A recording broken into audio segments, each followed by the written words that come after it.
Alright, so this is the last section of the chapter.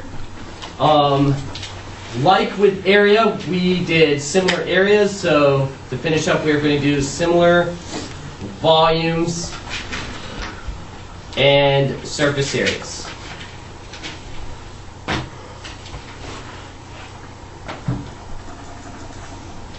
Now, when we did similar areas, let's just rehash that. If I had my little peanut blob, and I gave you this dimension, let's say that's 4, and I said that that was similar, or in proportion to this larger peanut, and let's say that this was, let's just make it a odd number out, 21 inches. And I gave you the area of this larger peanut, let's say that's 80 inches squared. And I asked you, well, then what's the area of the smaller peanut? There were 3 things that we did. We did ratio of the sides. We did ratio of the areas.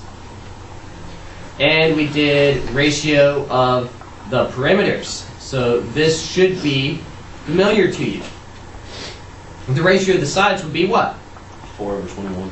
4 over 21, which means the ratio of the areas is? X over 80. Careful. Yeah. The ratio of the areas, if my ratio of the sides is 4 over 21, what is the ratio of the areas? 16 over 4, 1. So what did I do with my ratio of the sides? Squared it, right? The ratio of the perimeters, we said, well, the dimension is the same, so it's the same, 4 over 21. So then we set up a proportion. And we took now some of you, for whatever reason, used the ratio of the sides to find the areas. That doesn't make sense. We found the ratio of the areas for a reason, to use it. So we have 16 to 421. And this would be my X area is to 80. I just line these up. Now I cross multiply. So I get 441X equals what? 16 times 80. 1,280. And then I divide by 441 to get my area of the smaller shape. What do I get to the nearest tenth? 2.9. 2 point what? 9. Boy, that problem did not work out very nice. 2.9 inches squared, okay, because we're in square units. Does anyone not understand how we do a problem like that? Okay, so we're going to extend this concept and then to what we did, ratio of the volumes. And I think when we did this, we talked about it. The ratio of our volumes would be the ratio of the sides cubed. Because I'm in cubic units now, so I cube each of those. So I'm going to do an example that actually works out a little bit nicer, or at least I hope it does, but that's our concept. We are otherwise going to do it the same way. So let's say we have this oval. It's a potato.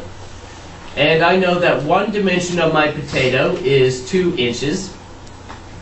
And I'll have this larger potato. I'll say these are similar, so they're in proportion to each other. Same shape. And let's say this dimension is 3 inches.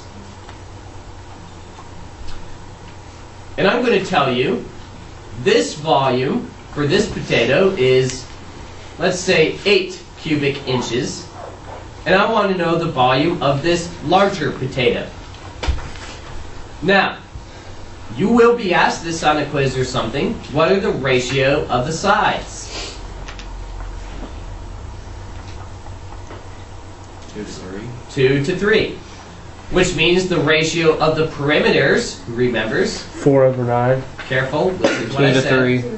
3. Ratio of the perimeters, 2 over 3. I'm not asked for that, so I don't need that one. Ratio of the areas then, Justin? 4 over 9. Yes, 4 over 9. And then ratio of the volumes is what? What? No? Oh wait, yes, you're good. 8 over 27. Good job, I'm done. Okay, so 8 over 27. How did I get it? I took my ratio of the sides and cubed it. Raise your hand if you understand what I just told you. Okay, so which of these am I going to use to find my missing volume? 8 over 27. So 8 is to 27 as 8 is to x. x. So that's pretty easy. What's x? 27. Okay. But we would cross multiply. We'd get 8x equals whatever 27 times 8 is. We divide by 8 and we get 27. So that one worked out so easily. Okay. Sometimes we are given something a little bit more confusing. So let's say I have my potatoes again. Can you put your right hand? And I tell you the surface area of this potato is 80 inches squared, and the surface area of this potato is 100 inches squared. And I want to know, well, let's go through before I tell you what I want to know. If the ratio of my areas, what would be the ratio of my areas? 8 over 100. 8 over 10. 10, which reduces to 4/5. Yeah. And that came from 80 over 100, right? And we just reduced that. So the ratio of my areas is that. If that's the ratio of my areas, what's the ratio of my sides? 2 How do I get ratio of the sides from the ratio of the areas? Square root it. So it'd be square root 4 over square root 5, which is 2 over root 5. We won't bother rationalizing, that's fine. Any questions how I got that? No. Okay.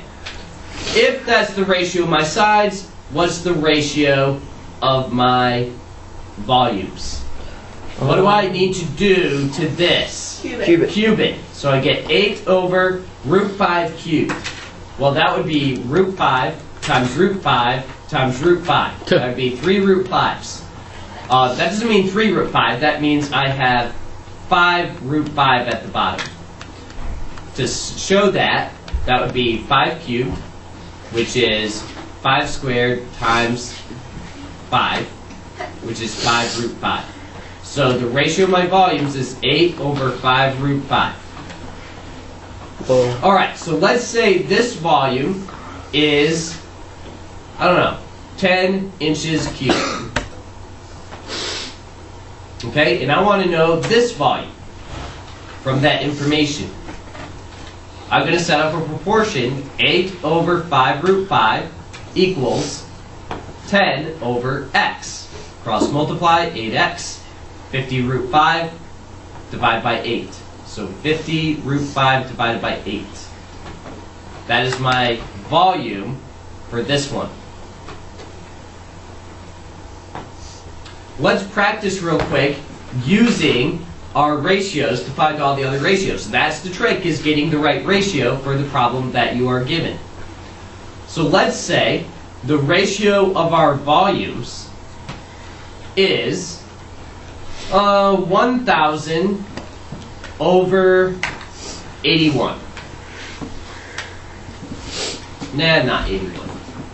Let's do something else. Not 81.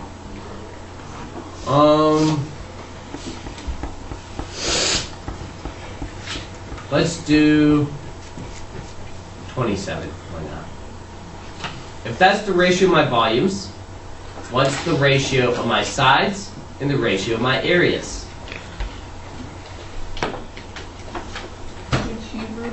Yes. So if this is the ratio of my volumes, then to go backwards to my ratio of my sides, I cube root, 10 over 3. Yeah. which would be this. 10 3. So this would be 10 to 3. So that means my first shape is bigger. If this is the ratio of my sides, what's the ratio of my areas? 100 to 9. Square it, sorry. 100 over 9. In every case, this is important, I need to get ratio of the sides. The ratio of our sides is our scale factor.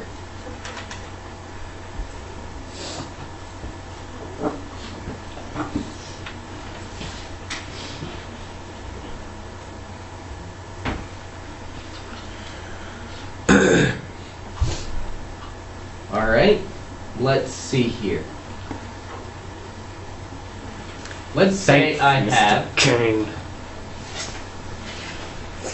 let's say this volume is 64 inches cubed, and let's say this volume is 125 inches cubed. And let's say this height is 2. I want to know what this height is, given that these shapes are similar. Okay. So, where do I start? By finding the ratio of the sides. Okay, so I need the ratio of the sides. 2 question mark. That's not a good ratio. Okay, so what's the ratio of my volumes? 64 over 125. Okay, how do I get the ratio of the sides from that? Cube root them. What's the cube root of 64? 4. What's the cube root of 125? 5. Now I set up my proportion using my sides. Why? Because my missing dimension is a side. So it's 4 to 5 as 2 is to x. cross multiply. 4x equals 10. X equals 2.5. Okay, there we go. Alright, that's it for your notes. I get to strike. Make sure.